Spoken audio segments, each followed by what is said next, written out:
ஆமா, நீ யாரு? நான் யாருன்னு என்ன கேட்கறத விட வேற யாருண்டியாவது போய் அவர் யாருன்னு கேட்டு பாரு. அச்சுச்சோ, அவரா பயங்கரமானவராச்சே, அவர்ல கொஞ்சம் ஜாக்கிரதையா இருக்குப்பா அப்படின்னு சொல்லுவா. எங்க போறீங்க?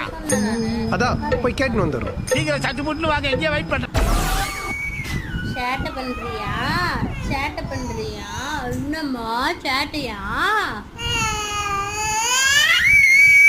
சேட்டை பண்றியா?